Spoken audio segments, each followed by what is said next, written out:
Good morning once again. If you're tuning in, this is KBC Channel 1 and this is Good Morning Kenya on the 28th of July 2020. Now, yesterday, President Uhuru Kenyatta, in his state of address in regard to just their directives that the government is willing to take and has put in place to ensure the spread, to stem the spread of COVID-19, some of the raft of the issues that were brought about is that curfew, the national-wide curfew from 9 p.m. to 4 a.m. has been extended for another 30 days. Still, bars, in as far as bars shall remain closed until further notice, while restaurants and eateries will no longer sell alcohol and are also set to close not at 8 p.m. this time, but at 7 p.m. This took in effect as of midnight yesterday. We're joined by the CEO of the Kenya Association of Hotel Keepers and Caterers, Mike Masharia. Good morning, Mike. How are you? I'm fine, Regina. Good morning. Yes, great to have you on board. Would want to just pick your brain in regard to that particular directive by President Uhuru Kenyatta. As an industry player, what do you think, how then will this impact, the hospitality industry, especially with the review of the hours of operation to 7 p.m. from 8 p.m. and also the ban on sale of alcohol in eateries and restaurants? Thank you, Regina. I think we should look at the president's announcement from a holistic point of view. What needs to be done to stop the spread of COVID-19? It appears that there is advice that there is a lot of crowding in hotels and particularly in restaurants and bars. And that was a cause for concern. But we saw that since the time we went into consultations with the Ministry of Health, we developed protocols that were to ensure our places complied.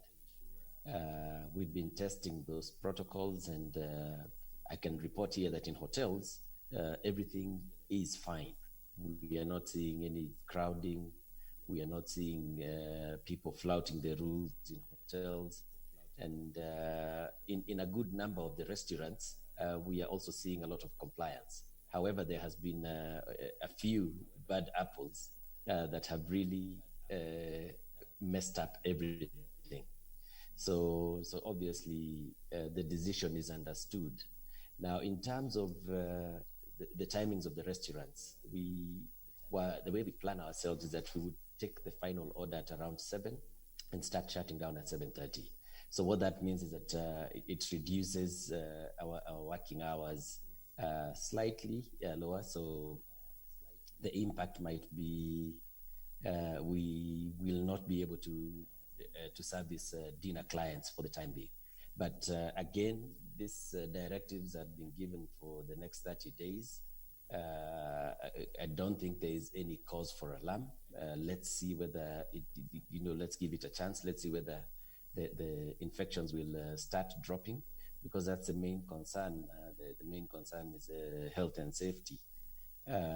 We are also concerned about the health and safety of our clients and the health and safety of our staff. And we are going to do everything possible to keep our people healthy. Thanks, Regina. Have appealed to the government to review that particular directive, and some of them are saying that with the closure of bars and the non-sale of alcohol in these outlets is going to gravely affect the hospitality industry and their industry in particular, because they had already stocked up.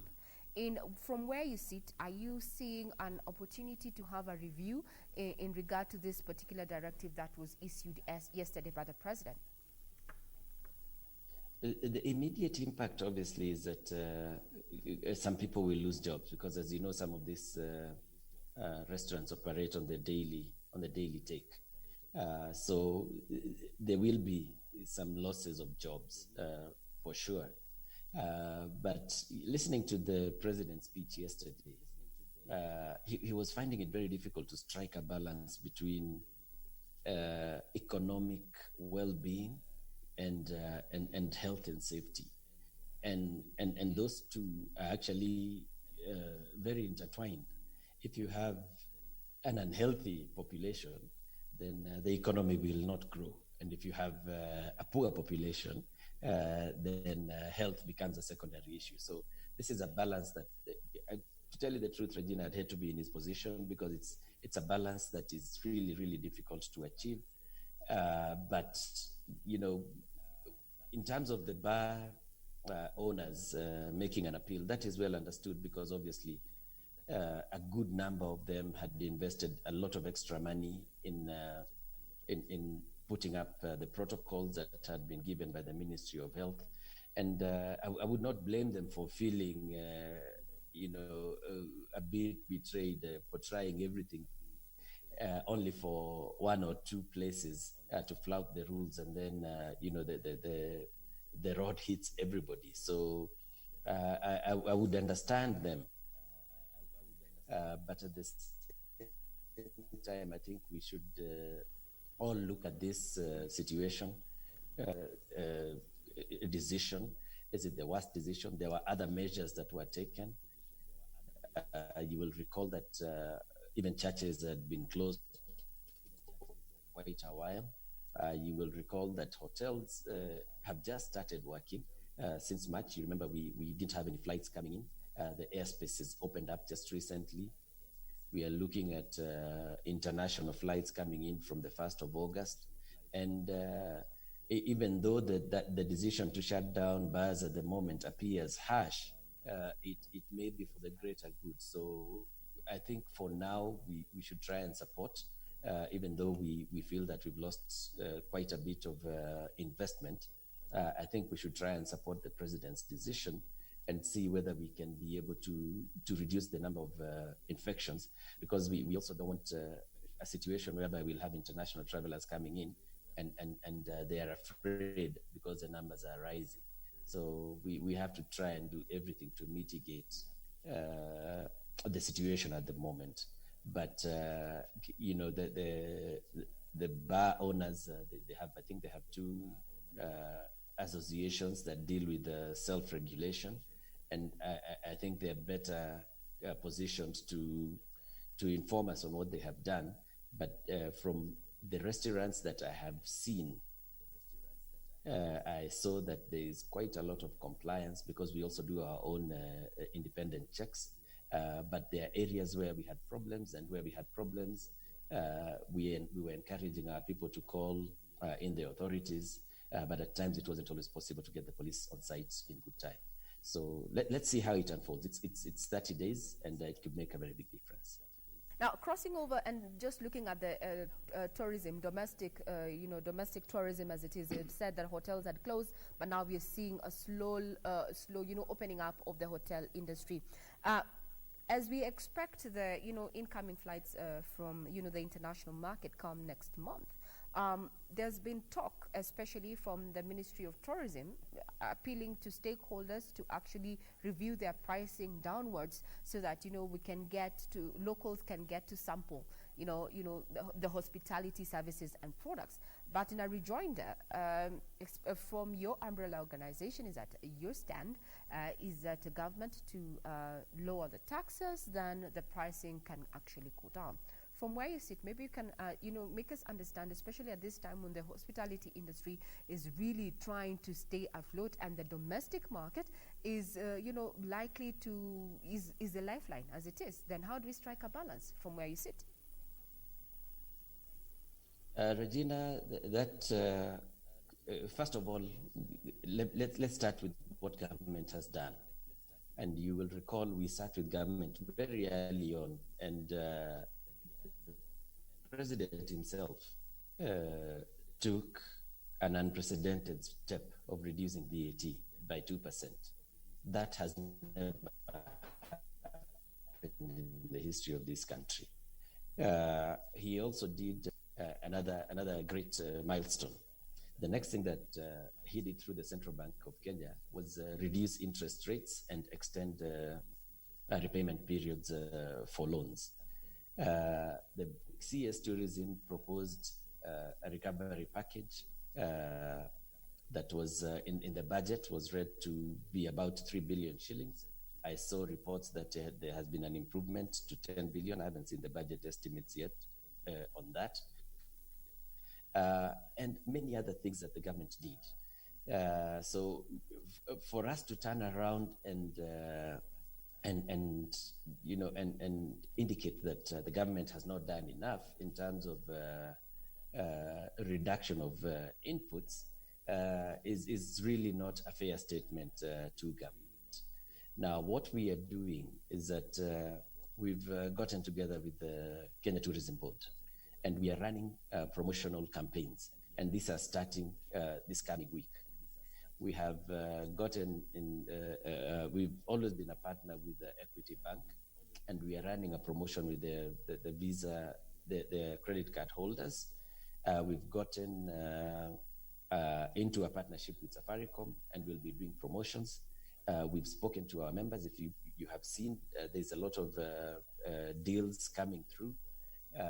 The government also reduced park entry fees for national parks, all KWS parks, and we have seen an increase in the uptake of people visiting Nairobi National Park, Masai Mara, places like Samburu and Shaba and Isiolo. So we want to work in conjunction with government. If that statement was probably made without a full evaluation of what had been done by government, and it is our duty to ensure that we give these deals where available. Now, the other thing is that there's always been this notion that domestic tourism is expensive. And truthfully, Regina, it is not. We have products that run across the spectrum, from homestays to apartments to Airbnbs to hotels, and up to some boutique hotels which are very small, and because of the nature of their demand, then they're high and what they offer. But if you look at a place like Coast at the moment, we did flag off 3 airlines last week. Kenya Airways to Mombasa and Kisumu. We had East African to going out to Diani, and we had Safari Link going out to Diani. And all those planes were carrying loads of passengers that were all domestic, and they're all staying in our hotels. And the hotels are giving very, very affordable deals. So all you need to do is just counter check where the people are staying, and you will find that we are able to accommodate a good number of the domestic tourists.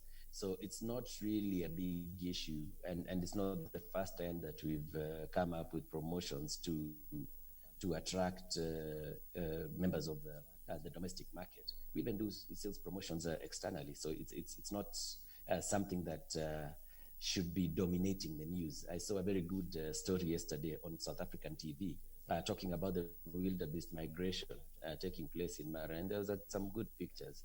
But the local press, what I saw in the local press was vultures dying. So we also need to come in as members of the Fourth Estate and support our promotional activities and give out the good stories that are taking place within some of these tourism spots.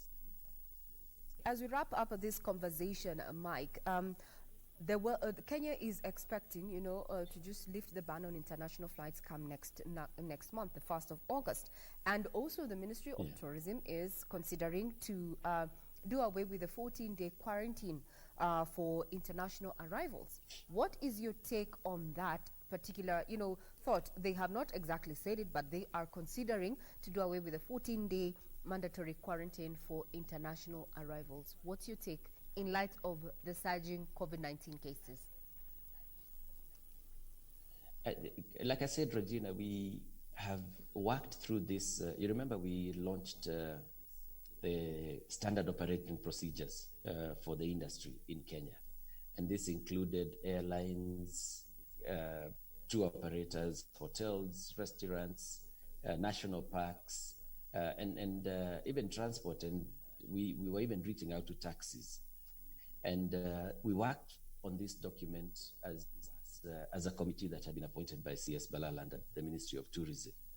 And that committee included a lot of input from the Ministry of Health. And when we developed these procedures, we agreed that we will require anybody coming into the country to have a COVID negative sort of certification, either from a recognized doctor back home or a recognized lab or clinic back home.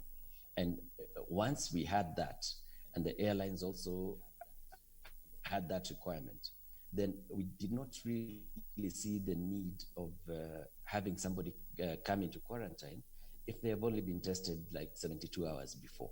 And that requirement was removed from the standard operating procedures that we developed. Now, that is a position of the standard operating procedures. However, there's been announcements, conflicting announcements, one from CS Kagwe talking about quarantine, and one from CS Macharia talking about the lack of that requirement for quarantine. What is on paper is that the quarantine is not required. That's what is on paper on the standard operating procedures. So if there's a change, then we would seek the government's clarification. But I don't think it's a big problem, because what we were doing with that, the entire process was to find a safe zone right from the airport all the way to the circuit where the client is going and going back. And remember, Regina, most of our international visitors come here for a week with between 7, 10, and 14-day visits. So if you're booked to stay for 7 days and you start with a 14-day quarantine, then you require 21 days. And most people, especially at this time, may not be able to get out for 21 days. So this is what we are urging the government to just look at that COVID test pre-arrival and see whether it's enough. Then when you get here, we can take temperature checks. We can look at other, other tests, shortness of breath, like we've been told by the Ministry of Health, constant cough. Then if somebody is showing symptoms, then we could isolate them and give them the required treatment. But we're also seeing other countries around the world requiring that quarantine. And we think it's a bit ill-informed because if you already have a test, then there's really no need to put you through quarantine if you test negative. Mm-hmm. Thank you very much. That is the CEO of the Kenya Association of Hotel Keepers, Mr. Mike Macharia, giving his opinion to President Kenyatta's directive yesterday that included, just all bars shall remain closed indefinitely, while eateries and restaurants are prohibited from selling alcohol. That says, and also they got the review of the timing now from 8 to 7 p.m. He says that as an industry player, well, this is just a wait-and-see game because they are in tandem with what government is doing, especially to spread the, to stem the spread of COVID-19. Thank you very much, Mike Macharia, for your time. Just a fun fact, or rather just a fact in regard to the Kenya Association of Hotel Keepers. This is an umbrella, organization that brings together hotels, lodges, and restaurants, as well as membership clubs and prominent airline caterers, whose common theme is to render services in the hospitality industry. Keep your views coming in regard to the president's speech yesterday and the directives that he gave and measures that were put in place to just stem the spread of COVID-19. As it is, yesterday in the last 24 hours, 440 Kenyans tested positive for COVID-19, bringing the total country caseload to 18,000 plus. We'll be keeping tabs on that and also following up on the other measures that the president issued yesterday. One of them is just having a meeting, or rather he directed that CS Education, George Magoha, convenes a meeting with all stakeholders just to clear away the doubt and uncertainty, especially from parents, as to when exactly the schools will reopen come 2021. This including tertiary institutions that were scheduled to reopen in September. we will be keeping tabs on that. Remember that we are live on various social media platforms, and you can log in and just get updated on stories that have been making headlines in the last 24 hours. Later on today is that we expect, to just get a decision as senators vote on the revenue sharing formula today. And we are going to be live and bring you that update as it happens. Remember, one of the options is that the CRA proposal is that puts emphasis on population versus the amended version in which counties will get what they were allocated in the fiscal year 2018-2019. Furthermore, we've had proponents and critics alike coming out either to support this particular proposed revenue sharing formula. And one of them is Deputy William Ruto, who seems not to have taken any side in particular, but has maintained that there needs to be a win-win situation in regard to, the formula. Further on is the outcome of today's Senate vote on the revenue sharing formula going to affect, the progress of the BBI bill. That is yet to be seen, with some proponents, especially within the Jubilee faction.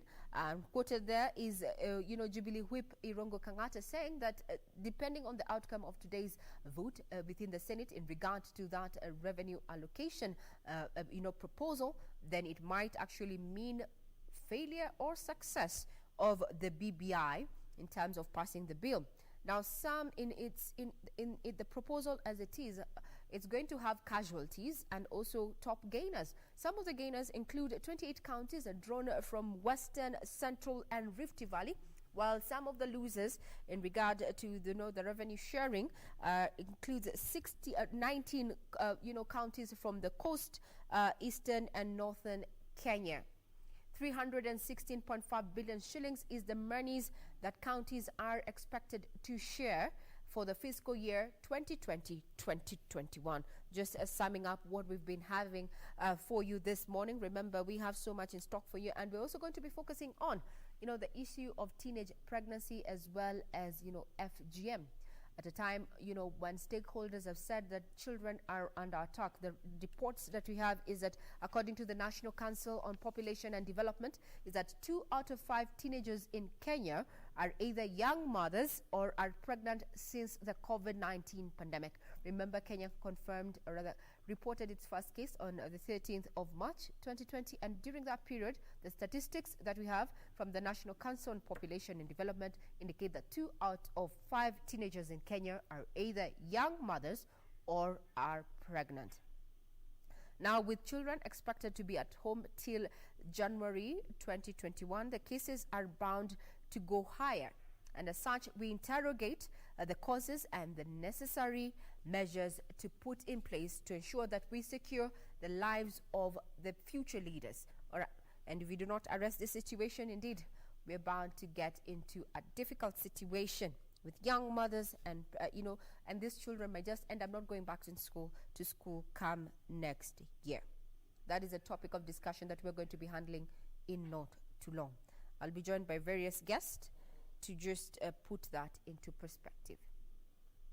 How about we take a short break? When we return, that is the item we're going to be dealing with.